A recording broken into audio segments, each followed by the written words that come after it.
ఇప్పుడు ఒక గొప్ప సందేహం అడిగాడు. తాత, మనిషి గొప్పతనం గురించి చెప్పుకున్నాం. నదుల కంటే, క్షేత్రాల కంటే, తీర్థాల కంటే మనిషి గొప్పవాడు, నేను అంగీకరిస్తున్నానయ్యా. అయితే ఈ మనుషుల్లో అందరికంటే పూజ్యుడు ఎవరు? సర్వజన పూజ్యుడు. మళ్ళీ అందులో ఏది గొప్ప కావాలి అక్కడికి వెళ్ళిపోదామని. ధర్మరాజే మళ్ళాటివాడే. ఇక్కడ ధర్మరాజే అడిగాడు అని అనుకోకండి, ఇవన్నీ పెద్ద విషయం కాదు.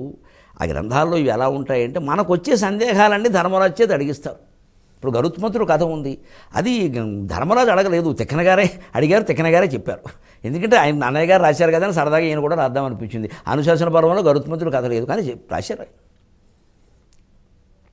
అలా కొన్ని ఉంటాయి. లోకం బాగు చేయడం కోసం మహానుభావులు కొన్ని ఏర్పాటు, అందులో ఏం అడగకూడదు కూడా ఏం లేదుగా, మనకు తెలవాల్సిందేగా. చూసుకుందాం, దానికి ఉంది. సర్వజన పూజ్యుడెవరు? మనుషుడు గొప్పవాడు, ఆయన మనస్సు గొప్పది, దాన్ని మనం అదుపులో పెట్టుకుని తీరాలి. ఆ మనిషి కంటే క్షేత్రం లేదు, మనిషి కంటే తీర్థం లేదు, బాగుంది. కానీ ఆ మనుషుల్లో అందరూ గౌరవించదగిన మనిషి ఎవరంటే వినుత త్రివర్గరతులును అనహంకార మమకారులు నగు జనులు. వినుత త్రివర్గరతులను అనహంకార మమకారులగు జనులు. సువర్తనయుతులు అలోలురు బోధనులు నమస్కార్యులు అద్రిధరా విను నాకు. అద్రిధర ఏమిటి? గోవర్ధన గిరిధారి.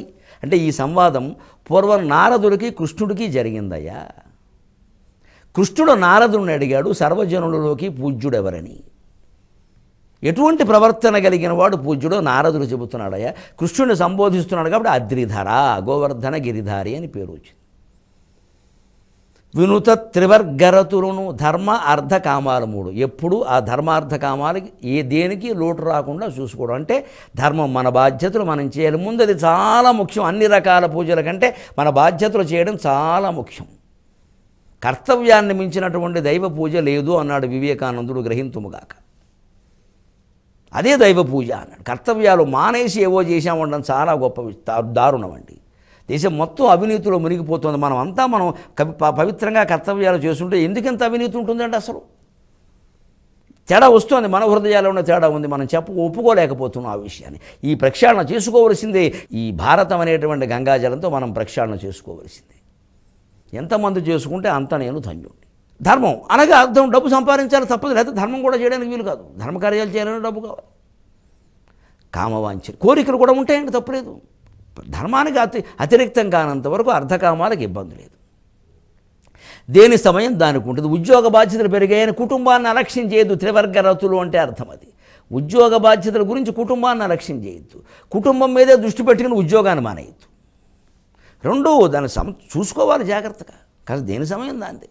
పిల్లల్ని నెలకోసారైనా సినిమాకి తీసుకెళ్ళకపోతే తండ్రి మీద ప్రేమ ఎందుకు ఉంటుంది? ఆ చిన్న పిల్లలకి ఏదో వాళ్ళ సరదాలు వాళ్ళకుండా చెయ్యాలి. వాళ్ళకి నీకోసమే అని చెప్పొద్దు. వాళ్ళ సినిమాయే వాళ్ళకి ముఖ్యం. శ్రీ మహావిష్ణువు వచ్చి మన ఇంటి ముందు అంటే ముందు సినిమా చూద్దాం, తర్వాత చూద్దాం శ్రీ మహావిష్ణువు అంటారు. పిల్లల మనస్సు అది అంతే, ఏది వదలదు. మూడు. అలాగే అనహంకార మమకారులు. అహంకారం మమకారం లేనివాడు. ఇది మన ప్రవర్తనలో ఎక్కడ అహంకారం వస్తుంది. లేదు వెర్రి మమకారంతో మనం ఎవరినైనా కేసుల నుంచి తప్పించడానికి మన వాళ్ళనే మనం ఫోన్లు చేస్తున్నామా పోలీస్ స్టేషన్లకి, అనవసరంగా మన పలుకుబడి ఉపయోగించి, రాజకీయం ఏదైనా సరే ఏ రకమైన పలుకుబడి ఉపయోగించి మన వాళ్ళని రక్షించడం కోసం చేయకూడదు. వాడి కర్మ వాడు అనుభవించాల్సిందే. తప్పు చేసిన వాడు అనుభవించాల్సిందే, ఎవరైనా సరే చేయకూడదు అలాగా. ఇదే మమకార రాహిత్యం అంటే. అనహంకార మమకారులకు జనులు. సువర్తనయుతులు, మంచి ప్రవర్తన కలిగిన వాళ్ళు. బోధనులు, చక్కని జ్ఞానం కలిగిన వాళ్ళు. అలోలురు, దేనికి లొంగన వారు, లౌల్యాలు లేని వాళ్ళు. నమస్కార్యులు అద్రిధర, నేను కూడా నమస్కారం చేస్తానంటే వాడు నారదుడు కంటే గొప్పవాడు. ఇది ఈ ప్రవర్తన మనం కలిగి ఉంటే నారదుడు కూడా మనల్ని గౌరవిస్తాడు. ఇంకేమిటి గంగా ప్రయాగ తీర్థం మనమే గొప్పవాళ్ళం అన్నిటికంటే. అహంకారం కాదు అది, ఆత్మవిశ్వాసం. అది సంపాదించాలి. ఇప్పుడు ఇంకొక మాట చెప్పుకుని మనం సెలవు తీసుకుందాం. చమత్కారమైన మాట. తాత, రాజు పరిపాలనకు వచ్చిన వెంటనే ఎవరిని జాగ్రత్తగా చూసుకోవాలన్నాడు. ఉభయ రాష్ట్ర ప్రభుత్వాలకు కూడా మంచి సూచన. పాపం వారు చూసుకుంటున్నారులేండి. సరిగ్గా భారతంలో ఏం చెప్పాడో అదే జరుగుతుంది. నేను నవ్వుకున్నాను. పరిపాలనకు వచ్చిన వెంటనే ఎవరిని జాగ్రత్తగా చూసుకోవాలంటే వెంటనే ఒక క్షణం ఆలోచించకుండా భీష్ముడు ఏమనంటే బ్రాహ్మణుని జాగ్రత్తగా చూసుకో, మిగిలినంత బాగానే ఉంటుంది అన్నాడు. ఎందుకుట అది కూడా ఎందుకు చెప్పాడు చూడండి. వాడు సామాన్యులు కాదయ్యా. దైవమున దైవముగా అదైవము దైవముగా చేయ ధరణీ దివిజుల్ భూవర శక్తులు. దైవమున దైవముగా అదైవము దైవముగా చేయ ధరణీ దివిజుల్ భూవర శక్తులు. విను వారే వారికి కూర్తురు అతడధీశతనుందున్. వారే వారికి కూర్తురు అతడధీశతనుందున్. దేవుణ్ణి దెయ్యం చేసి ఇయ్యాలన్నా, దెయ్యాన్ని దేవుడి కింద ప్రచారం చేసి ఇయ్యాలన్నా బ్రాహ్మణులు మించిన వాళ్ళు లేరయ్యా. ఎంత స్పష్టంగా చెప్పాడండి. భారతం ఏ పక్షపాతము లేకుండా. ఇంతకీ బ్రాహ్మణులు పొగుడుతున్నాడో తిడుతున్నాడో తెలియదు నాకు. దైవమున అదైవముగా అదైవము దైవముగా. దేవుణ్ణి దెయ్యం కింద మార్చియాలన్నా, దెయ్యాన్ని తీసుకొచ్చి దేవుణ్ణి చేసి ఇయ్యాలన్నా వీళ్ళు శుభ్రంగా అక్కడ నూకాలమ్మ అంటే నూకాంబిక అని మార్చేస్తారంతే, సహస్రనామాలు రాసేస్తారు. ఇంకంతే. దాని వెనకాల అగస్త్యుడు తపస్సు చేశారంటారు. లేదు దేవుణ్ణి దెయ్యం చేయాలంటే సెంటిమెంట్ పెట్టేస్తారు. అక్కడ ఏదో తమ తెలివితేటలతో ఒక కథలు వేస్తారు. ఇక్కడికి వచ్చిన వాడికి ఎవరికి పదవి పోయిందండి. మొన్న వచ్చారండి, ఆయన నెలల్లో పోయింది. 10 ఏళ్ల క్రితం ఒక ఆయన వచ్చాడు, ఆయన పదవి పోయింది అంటే దేవుడు దెయ్యం అయిపోయాడు. సరే జరుగుతుందో లేదో చూసుకోండి. ఉదాహరణలు నేను చెప్పను. దేవుడు దెయ్యం చేసేస్తారు నమ్మకాలు పెట్టి. ఇది బ్రాహ్మణులు అనుకోవద్దు, దయచేసి కుల బ్రాహ్మణులుగా కొంతమంది ఉన్నారు. తెలివితేటలు మేధావులని ఇక్కడ అర్థం. ఈ మేధావులు మార్చేస్తారని దేవుణ్ణి దెయ్యం చేసేస్తారు, దెయ్యాన్ని దేవుడు చేసేస్తారయ్యా.